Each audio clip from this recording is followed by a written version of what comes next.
Minal aidin wal faidin, mohon maaf lahir batin. Walaupun puasa sudah usai, tapi Max Verstappen baru mulai. Oh oh oh, Max Verstappen. Oh oh oh.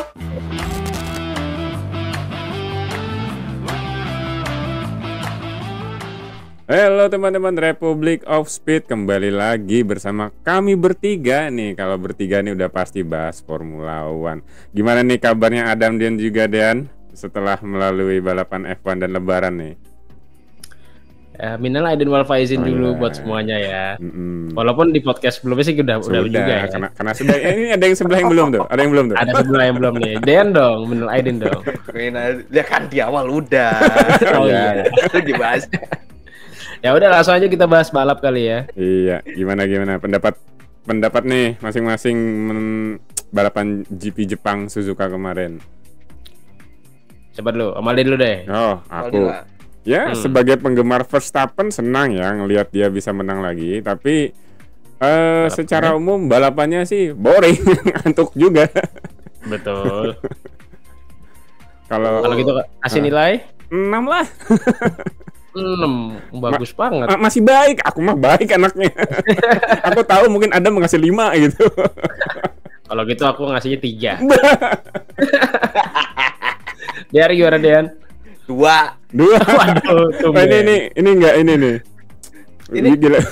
Gimana? Ada sedikit penjelasan.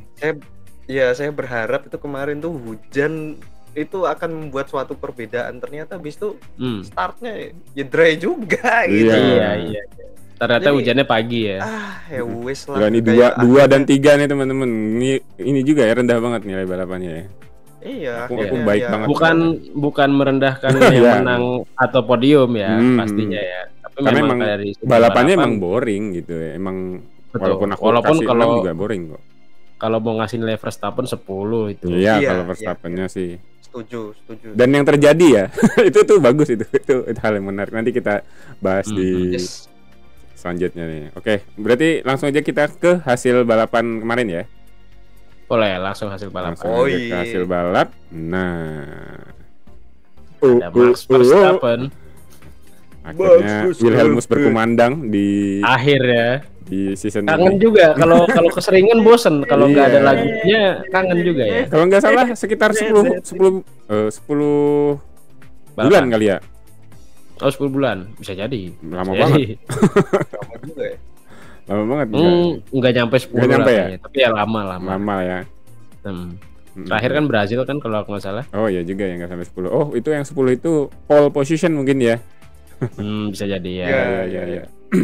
Verstappen pertama, Norris kedua, Piastri ketiga, Leclerc keempat, Russell 5, Antonelli 6, Hamilton 7, Isaac Hadjar poin pertama, posisi 8, Alex Albon dan juga Oliver Bearman yang khas lagi-lagi mendulang poin walaupun hanya 1, tapi cukup baik melihat dari performa mobilnya kan agak belakang banget ya khas ya, tapi masih bisa dapat poin. Kalau aku boleh ngasih nilai si Verstappen 10, 2 McLaren 7 lah ya, 8 deh. Ketinggian lah kalau aku 8 mah. McLaren-nya yang rendah kalau aku. McLaren secara tim ya rendah. Tapi asik juga ya di 3 balapan pertama kita dapat 3 pemenang yang berbeda nih. Ya. Oh iya betul. Terakhir terjadi 2013 ya kalau aku nggak salah ya. Waktu itu 2013 siapa ya? Raikkonen, Alonso, Vettel kalau nggak salah. Itu kan awal-awal kayak wah ini bakal seru nih perebutan juara dunianya ya. Ya kita harapkan sih bakal terjadi dinamika yang kayak gini terus supaya seru. Betul. Walaupun sebenarnya Verstappen nggak pakai mobil tercepat di grid ya. Ini kayaknya yang paling cepat ya tetap McLaren ya. Itu dia makanya McLaren nilainya jelek ya. Karena pakai mobil tercepat tapi nggak bisa memaksimalkan keadaan, itu yang bikin jelek lah untuk nilainya. Oke, kalau gitu kita lihat sedikit balapannya nih. Ini bisa kita bahas-bahas mulai dari awal nih Dan. Langsung startnya Verstappen, Norris, Piastri, Leclerc, Russell, Antonelli. Nggak banyak perubahan ya, semuanya nggak ada naik posisi atau turun posisi, semuanya sama semua. Sampai sampai 2 lap pertama, 3 lap pertama ya mungkin ya. Nah 3 lap pertama, di lap ketiga baru ada Hamilton nyusul Hajar, habis itu nggak ada terjadi apa-apa lagi. Betul. Ya. Boring banget sebenarnya. Ya, secara Iya. overall boring emang balapannya. Ya, secara balapannya ya. Kan Yang seru paling ini ya, ada di Shiken banyak yang overshoot. For sure. Di sini kita lihat ada Antonelli, ada ini Carlos Sainz. Terus ada Hamilton juga beberapa kali sebelum masuk pit ini Hamilton overshoot. iya. Nggak ada yang seru ya sebenarnya ya. Balapan sampai stint pertama. Kenapa sampai stint pertama? Karena next foto kita ini satu-satunya momen yang lumayan seru lah bikin mata sisanya. terbelalak ini ya. Iya. Nah, Nah, ini hampir-hampir nih. Oke. Dean ya. mungkin bisa menceritakan sedikit kronologi nih Dean nih. Kronologinya sih saya kurang paham ya Mas ya. intinya McLaren ini jadi mesin potong rumput ya Pak. Jadi mesin potong rumput ya. Nah, sedikit pertanyaan nih, kenapa Norris kok barengan masuknya Nah sama itu dia. Verstappen? Itu dia. Awalnya kan jadi awalnya Piastri duluan kan Ya. yang masuk.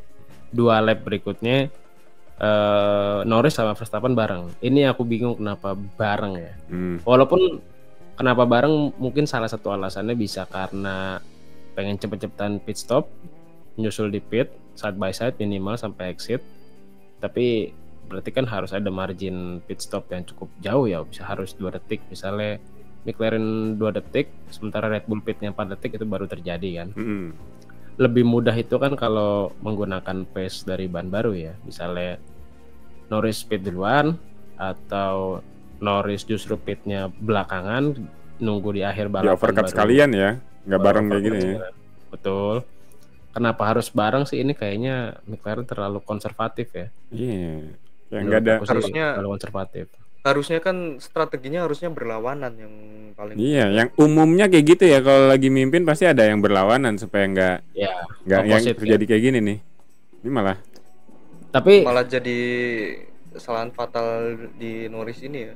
ya tapi kayaknya aku tahu juga kenapa barengan deh. kenapa tuh Dan? Karena kalau kelamaan, misalnya overcut sekalian, misalnya 5 lap setelah Verstappen biar di akhir balapan bisa nyusul Kejar. gitu kan. Heeh. Tapi kalau pit lapnya kelamaan kan keburu kesusul Piastri. Ngejaga juga Sementara- ya. Sementara McLaren kan tahu permasalahan McLaren dari mulai Hungaroring tahun lalu kan swap posisinya aja susah banget Iya, mereka iya, ya. iya. Ya, tapi- Karena papaya rules dalam Papaya tanda rules. kutip. ya. Ya. Ya lucunya tapi Piastri itu masuk di awal bukan untuk ngejagain Verstappen ngejar ke depan ya, tapi buat ngejaga Russell di belakang. Kenapa dia Ya, kenapa nggak mainnya tuh nggak ke depan gitu? Mikirnya justru Iya. jaga belakang, apa nggak pede sama pace-nya sendiri atau nggak? Itu dia. Emang mungkin karena udah ya udahlah 1 2 3 gitu dari awal apa sudah merasa begitu Dan? Menurut aku sih karena terlalu konservatif ya. Konservatif. Makanya aku kasih nilai McLaren itu 7 atau 7,5 paling bagus itu secara tim ya, karena dengan pembalap tercepat, salah satu pembalap tercepat, salah dua malah. Salah ya. Karena dua. Norris dan Piastri kan dua-duanya kenceng banget. Hmm. Terus dengan mobil tercepat yang jauh banget dibanding tim-tim lain, harusnya mereka bisa memimpin dan unggul jauh dalam balapan dan juga poin ya. Tapi mungkin terlalu naif ya untuk mereka buat papaya rules gitu mungkin. Iya. ini harusnya 2 lawan 1 ya, tapi kok kemarin kayak saling ya, selain papaya rules juga jagain yang belakang, padahal harusnya pede aja kan. betul. Ya, ini maju aja bukan ke dua depan lawan gitu loh. bukan 2 lawan 1, ini kayaknya 1 lawan 1 Iya, jadi 1 lawan 1 bener sih. Iya, ini Piastri yang lebih kenceng di akhir juga nggak bisa apa-apa karena ada yang tadi papaya rules itu ya. Karena Betul, positioningnya dari awal Piastri udah kalah dari kualifikasi ya. Jadi battle-nya McLaren itu ditentukan di kualifikasi dong ya. Betul, karena kita tahu balapannya tim strategi pasti akan bermain aman, nggak mau ambil resiko ya.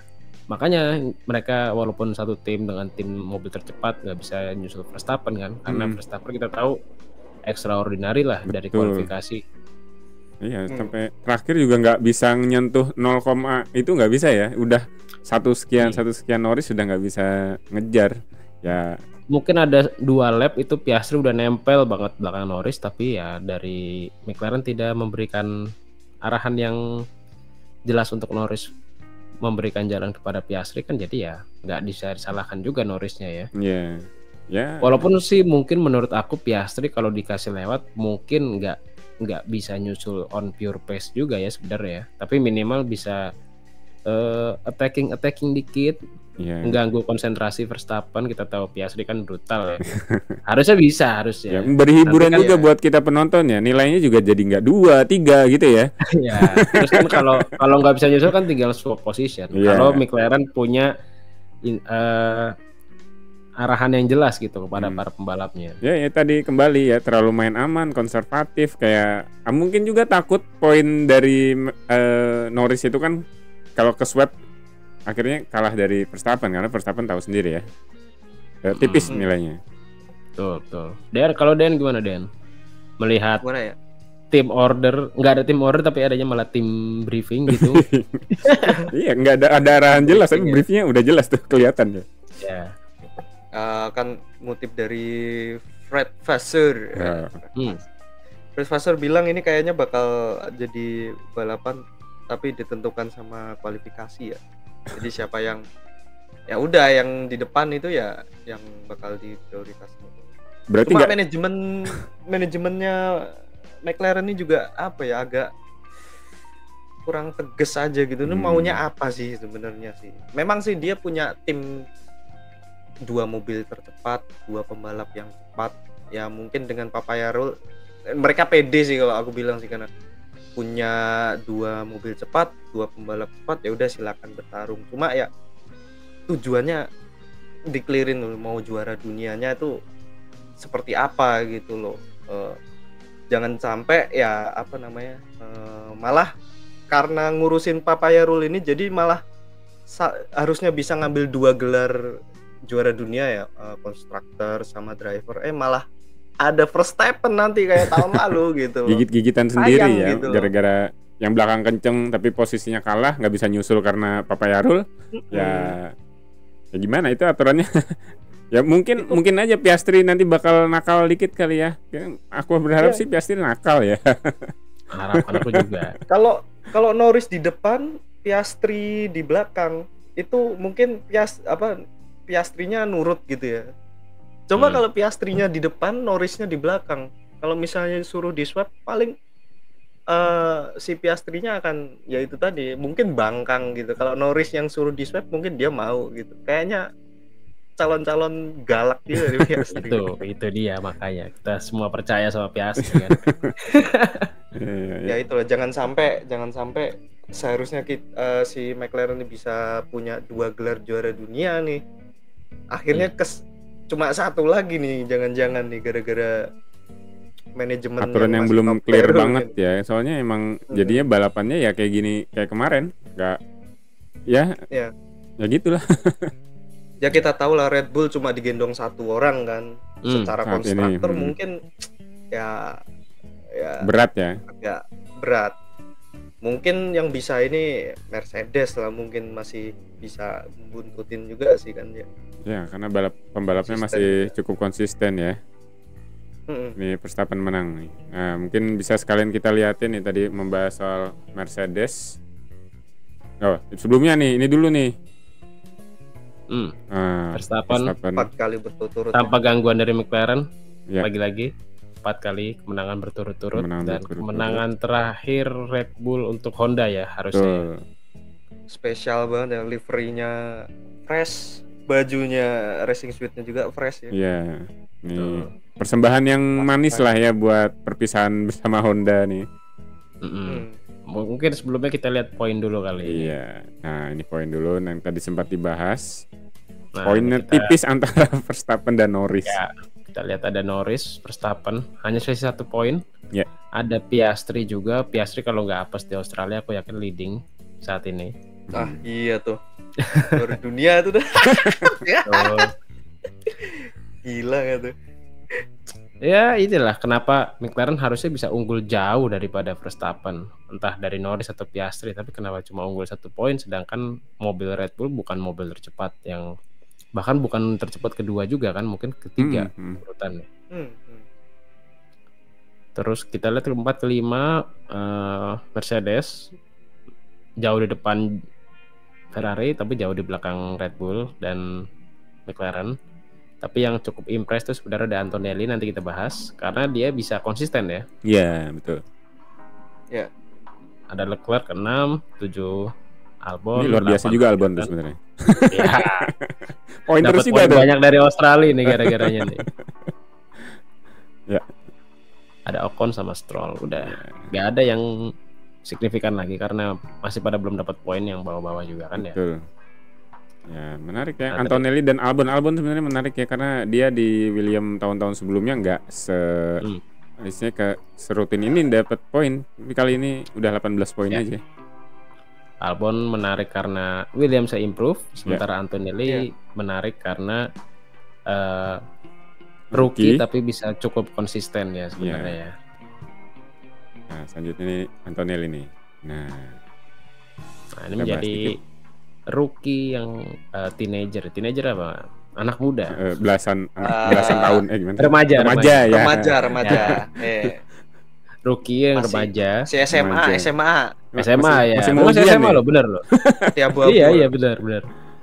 Dia konsisten di 3 balapan pertama mendapatkan poin.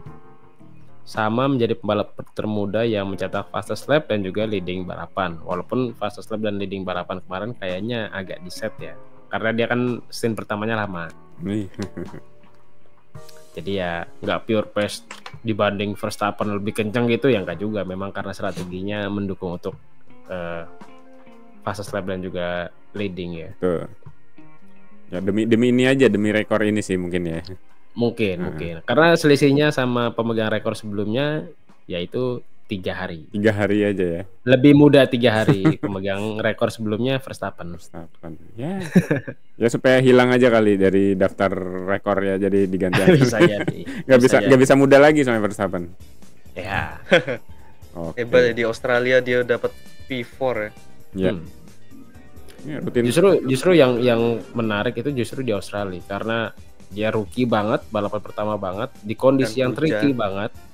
Tapi dia bisa minimal gak crash, syukur-syukur poin, ternyata malah P4. Beda sama rookie yang lain ya. Beda sama rookie yang lain. Ingat Ishak Hajar belum ini aja udah winter. Di samperin bapaknya Hamilton. Nangis itu. Terisak tangis. Tapi salut Ishak di balapan Jepang. Ya, pembuktian lah ya. Dia bahkan mengalahkan. Berarti yang harus naik ke Red Bull Ishak. Apakah itu benar? Nah, tapi nanti belum tentu lagi dong. Ini masih soalnya mobil Red Bull juga berbeda kan ininya. Ya, kita lihat lagi deh. Nanti di akhir aku mau bahas dikit soal Red Bull dan juga Racing Bull. Oke, nah sebelumnya nih kita langsung ke konstruktor aja deh sebelum ada mau bahas nih ya. Oh iya. Nah, ini tim standing ya. Kita tahu lah McLaren paling cepat dengan 111 poin. Kalau secara poin tim dan poin konstruktor sih kita nggak heran lah karena McLaren punya mobil tercepat dan 2 pembalap cepat dan konsisten ya pasti ya. Betul. Yes. Sementara Mercedes dengan rookie tapi cukup konsisten. Walaupun poinnya nggak segede McLaren gitu ya, konsisten juga. Tapi masih aman ya. Ya. Red Bull hanya digendong 1 orang seperti biasa, Verstappen. Yuk. Ferrari ada diskualifikasi, jadi poin hanya 35 ya. Jauh. William baiklah, improve. Bagus. Sayangnya William ini masih sainnya belum nyetel ya. Kalau udah nyetel kayaknya harusnya bisa dulang poin, ganggu lagi lah di papan tengah. Harusnya betul. Dan dia bisa apa ya, maksudnya stay di posisi 5 dengan aman gitu kalau Sainz udah nyetel gitu. Seharusnya. Karena kalau dari performa emang William ini emang udah pasti nomor 5 di antara justru enggak kalau menurutku. Justru sebenarnya secara mobil itu Racing Bull di atas Williams. Cuman mereka blunder strategi, terus ganti-ganti pembalap. Ya ketidakstabilan di dalam tim sih intinya ya. Kalau mobilnya sendiri mungkin Racing Bull yang di atas Williams sih, karena kita lihat Hajar Q3, Hajar loh, rookie loh. Kalau Tsunoda yang masih di Racing Bull mungkin bisa Dua-duanya ini posisi ya 6 yang mungkin di Suzuka Q3 ya. bisa jadi. Haas justru mengejutkan ya, walaupun Iya. mobilnya jauh di belakang secara pace tapi bisa menurunkan 15 poin. Sisanya ya Aston Martin, Racing Bull tadi karena strategi, Sauber, hoki di Australia, Alpine ya. Ya, ini Ya, yang Alpine. masih tanda tanya ya. Alpine ya Alpine. Masih ya. Alpine banget ya. Alpine being Alpine sebagai Juru kunci. konstruktor, Nah, tim manufaktur. Nih urusan foto-foto udah semua kan nih. udah habis semua Oh, nih ya. foto-foto. Kalau gitu aku mau bahas sedikit soal Red Bull dan juga Racing Bull nih. Nah, apa tuh?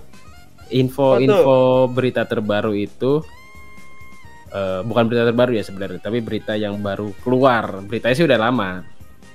Itu dibocorin sama Ralf Schumacher lagi ya. Lagi-lagi ya, Ralf ini emang ini Kayak banget tahu nih, deh. comel banget nih. Udah gatel nih ngomongin cerita. Itu sebenarnya Christian Horner nggak mau Lawson dan nggak mau Tsunoda. Oh, Sebenarnya dia maunya Colapinto. oh. Maunya Tapi karena Colapinto ya. karena yang ngambil keputusan itu adalah siapa namanya? Tidak hanya Horner tapi juga Si Helmut Marko kan. Helmut Marko. Ya, Helmut Marko masih mendukung driver akademinya Red Bull. Jadi minimal harus dari driver akademinya Red Bull ya. Oke, masih Terus menghargai ya. ditambah lagi kalau Colapinto kan berarti harus bayar dari tim lain, bayar dari Alpine. Bayar tebusan. Tebus murah ya. Enggak murah juga Enggak mungkin. lah, tebus mahal Colapinto tuh. Tebus mahal. Tebus Mahal, rugi sih mahal. sebenarnya. Tebus rugi nih. Karena Colapinto ini juga ada kabarnya Duhan ini apa namanya? Nggak aman. Kayaknya nggak aman gitu. Betul. Apalagi kita bukan baru sih. Kita kalau kalian lihat cari-cari di sosmed ada testing Colapinto pakai Alpine di Yes. Monza. Monza. Aku juga lihat. Monza, iya. Berarti apa? Udah siap-siap. Pertanda apa nih berarti nih Colapinto Swap nih? lagi. Bisa jadi. Walaupun untuk Duhan sebenarnya Nggak jelek-jelek. terlalu sadis ya kalau di swap ya. Iya, karena momennya beberapa kali Duhan juga nggak diuntungkan kan di beberapa balapan kan. Betul. Dan secara pace nggak jauh-jauh banget kok sebenarnya. Setuju. Terlebih di Jepang juga dia nggak balap, latihan nggak full itu- kan. Itu yang dia crash itu emang bener ya, yang dia belok tapi saat DRS-nya open, terus dia bilang, ada yang bilang katanya di simulator itu dia pakai DRS open, itu mobil itu bisa belok gitu. Ternyata dia coba nggak bisa. Iya. Emang bener apa enggak ya? Sebenarnya Bener ya? kalau yang aku lihat dari beberapa artikel dan berita, ini sebenarnya kombinasi. Mungkin DRS juga betul, walaupun kita nggak bisa lihat video yang detail kebuka apa enggak ya. DRS-nya juga mungkin betul. Terus arah angin juga berpengaruh banget, karena ada istilahnya namanya bottoming kalau di aerodinamika F1, di mana right height-nya karena apa sih namanya? Pas lagi apa? Eh Angkat, bottoming itu apa? nyentuh gitu Apa ya. apa Dan? Apa Dan kalau yang mobilnya mantul-mantul gitu? Anjir, apa sih Ya namanya? itulah. Itulah Ya ya. itulah. Anjir, Ya. sampai lupa Lupa gitu. juga. itu, Iya, itu masalah udah lewat. Iya yang kemarin lah yang tahun lalu tuh masalah-masalah tahun lalu kan.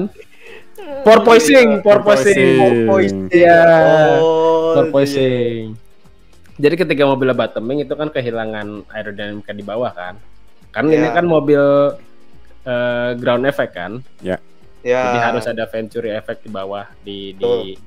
diffusernya. Nah itu ketika bottoming nggak ada Hilang ya. aerodinamik yang di bagian bawahnya. Karena arah angin yang berbeda juga dari FP1, FP2 gitu kan. secara teknis sih gitu kalau yang aku baca. Tapi apakah murni karena itu 100% atau karena driver error ya mungkin aja sih, tapi belum ada Iya, statement resmi. banyak ini Iya. juga sih Simpang Siur, apakah karena emang harus manual dipencet lagi supaya balik nutup ya? Kan biasanya ngerem nutup Iya, tuh iya. karena tikungannya terlalu kenceng, ngeremnya Ngerem. juga nggak. Jadi di tikungan itu dia dalam kondisi DRS naik, jadi ya melintir banyak banget nih ininya ya. Kemungkinan yang terjadi gitu ya. Ya, Masalahnya di tikungan 1 kita tahu Suzuka itu bisa agak di flat out di tengah-tengah tikungan baru tuh ngerem tuh. ya. Belokan Nah, pertama itu. sendiri nggak ngerem.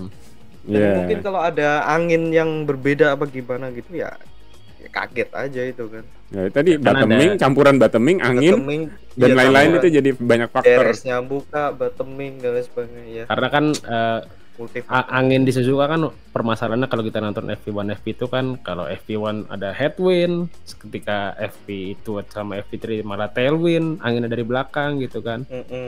Arah angin tuh berubah, bisa mempengaruhi aerodinamika mobil sebenarnya. Syukur nggak jadi typhoon ya. Bisa jadi. Tiba-tiba di tengah itu ada. Typhoon hanya kita saksikan di GP Brazil, saudara-saudara. Ya, kita tunggu itu. Suka Oke, aku. nah, berarti itu tadi penjelasannya tentang sedikit tadi ada Racing Bull dan Red Bull, terus ini ada Duhan. Nah, Ya. ada tambahan? Cukup kayaknya kalau Cukup berita. ya. Kalau begitu aku Kalau- pengen tahu nih. Balapan Musiknya nextnya itu doang ya. di mana? Kapan? Apakah bakal seseru ini? Nah. Balapan nextnya Bahrain Oke. minggu ini langsung. Minggu ini. Kalau Lagi-lagi. apakah akan seseru ini? Aku yakin Nggak Iya. yakin banget. Oh, yakin ya. Yakin ya. iya, karena mau minimal overtake-nya lebih banyak lah, walaupun nggak banyak banget, tapi kalau dibanding Suzuka ada lah. Karena spot-spotnya jauh lebih banyak juga DRS ya. Kalau Suzuka Betul. cuma di track lurusan di start finish aja ya. Betul, karena Yes. Suzuka kan sirkuit old school ya. Ya, lama banget itu. Itu Ya. sejarah, prasejarah lagi enggak juga? Sejarah. Terus Bersejarah ya, Wah. bersejarah. Jadi F1 minggu ini kita balapannya ada banyak banget, ada MotoGP, Superbike, F1 semuanya minggu ini. Kita Betul. jangankan podcast, kita nontonnya aja kayak kerja Rodi ya. Apalagi podcastnya nanti kan. Iya. Nah, teman-teman yang nonton juga jangan kelupaan tuh kalau kalian suka ketiganya tonton semua itu. Tonton semua, Hmm. Oh harus. iya. Jangan lupa subscribe. Oke, kalau gitu. Berarti langsung itu dong, prediksi Apa tuh? dong. Nah, prediksi. lah. Nah, Oke. siapa dulu? Dan. Dean dulu Nah. Dean dulu sekarang. Ayo. Gue kayaknya Piastri nomor 1. Oke. Piastri, Verstappen, Norris kayaknya nggak mujur ya. Russell lah. Russell. Nggak mujur. Piastri siapa tadi? Piastri, Verstappen, Russell. Verstappen, Russell. Yes. Oke. Kalau gitu aku ya. Boleh. Aku Piastri, Mm-mm. Leclerc, Norris. Oke. Oh, Piastri, Leclerc, Norris. Ferrari kayaknya improve ya di sini ya, Dewe. Kita lihat. Tadi sih pengennya Hamilton, cuma Leclerc aja lah. Kayak Leclerc lah, Hamiltonnya enggak. Di, Omali gimana, di Omali? kepalaku tadinya mau Ferrari nomor 1 loh, kayak pengen out of the box gitu. Leclerc nggak apa-apa lah. Oke. Piastri, Verstappen Oke, Ya, berarti kita boleh. sama nih, Norris nggak ada semua nih. nggak ada semua Norris. Norris ada kok ketiga. Oh, Tapi tiga. yang kalian nggak ada kan? nggak ada Norris. Nah, kalau Oke. teman-teman kalau punya prediksi bisa juga tulis di kolom komentar ya, karena prediksi kita macam-macam nih. Kalau kali aja kalian dukung siapa, Duhan kayak gitu di urutan 1 atau Sainz, boleh aja tulis di kolom komentar ya. Betul. Terus kalau kalian juga punya pertanyaan tentang MotoGP, Superbike dan juga F1, kalian bisa tanyakan di kolom komentar. Nanti kita bantu jawab atau kita bahas di next podcast. Terus Dan mau ngomong apa? Nah, betul dah. Udah kita udah nggak ada event lagi. Iya, yang jelas suruh subscribe aja deh. Yang jelas teman-teman yang belum subscribe boleh subscribe dulu Republic of Speed. Like kalau kalian suka video ini, dislike kalau kalian nggak suka. Terus yang jelas terima kasih buat sponsor kita yang selalu aja nih mendukung kita, Robas App. dari awal sampai hari ini. Thank you banget Robust App. Kemudian ada tambahan sekali lagi nih untuk F1 kali ini, Adam dan Dean. Harusnya cukup ya. Belum banyak berita karena back to back kan. Iya, gosipnya belum banyak ya Dem. Gosipnya belum Selain banyak. Ralf Schumacher. Emang Ralf Schumacher ini harus kita pantau terus ya, soalnya Iya kan ini mulutnya ya. kayak mulut ini lambe Lambe turah. Mulut-mulut julid ya kayaknya di pedok F1 tuh kayaknya dia ya. Cerita mulu gitu ya, ada yang apa cerita mulu gitu ya.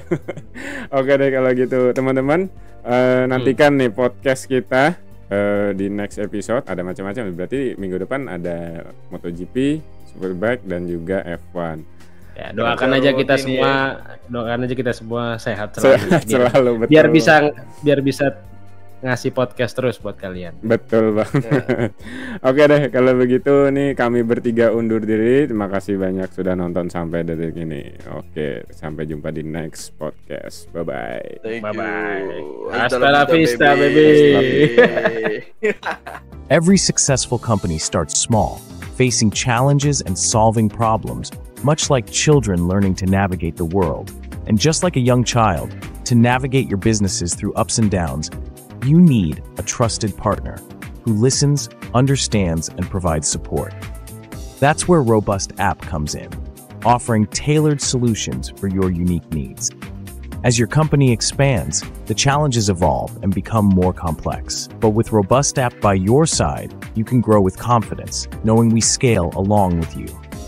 Even when you reach new heights, Robust App remains your steadfast partner, continuing to understand, support, and empower you. Because at every stage, Robust App isn't just a solution. We are your trusted partner in growth.